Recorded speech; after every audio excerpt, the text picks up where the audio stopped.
Hello everyone, my name is Bingqing Liu. I'm a postdoc researcher with the Water Institute. The presentation I will give today is based on some work we have done for a carbon capture project led by Melissa Bingqing. This project is funded by Bristol Council. We have been working with our team members listed here to develop an analytical framework for quantifying potential coastal carbon sinks of Louisiana's habitats. As you all have seen this, Louisiana's wetlands comprise about 40% of the nation's wetlands. They also act as very effective natural carbon sinks. However, our wetlands are standing in the front line of climate change, disappearing at an alarming rate. When wetlands are converting to open water, they could become a net source of CO2 and methane instead of storing carbon.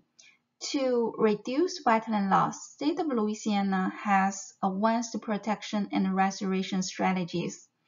In many restoration projects like sediment diversion and marsh creation, carbon sequestration and storage can be considered as secondary benefits.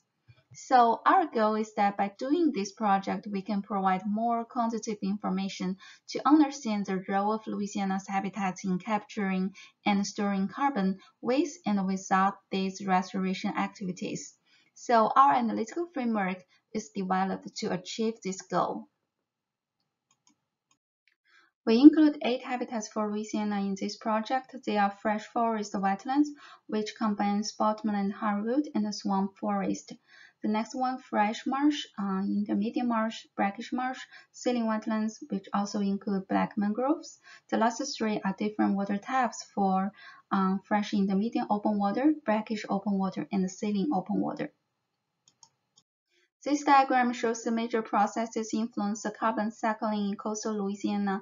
It's very complex, but finally we decide to use above-ground biomass, below-ground biomass, and soil accumulation, and also greenhouse gas emission to represent the major carbon fluxes in coastal Louisiana.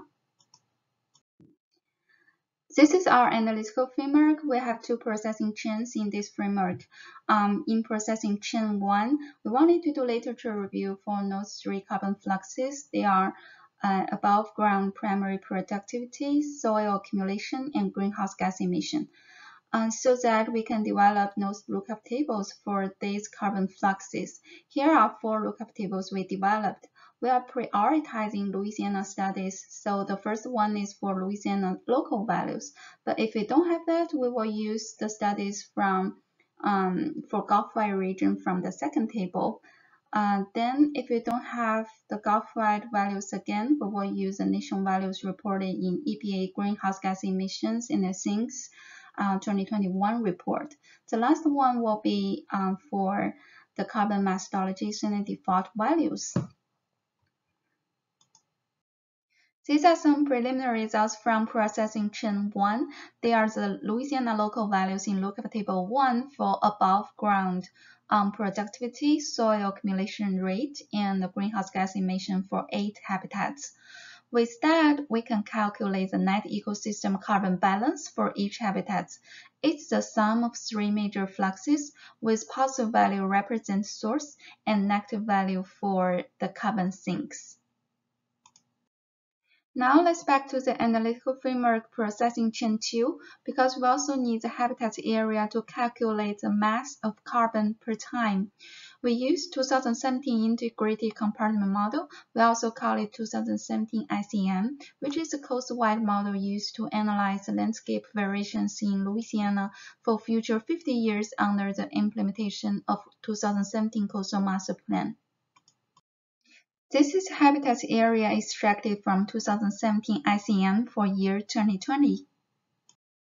Next for year 2025 and 2030. Last one, 2050. By comparing the habitats for 2 different years, you will know how the habitat changes over the time.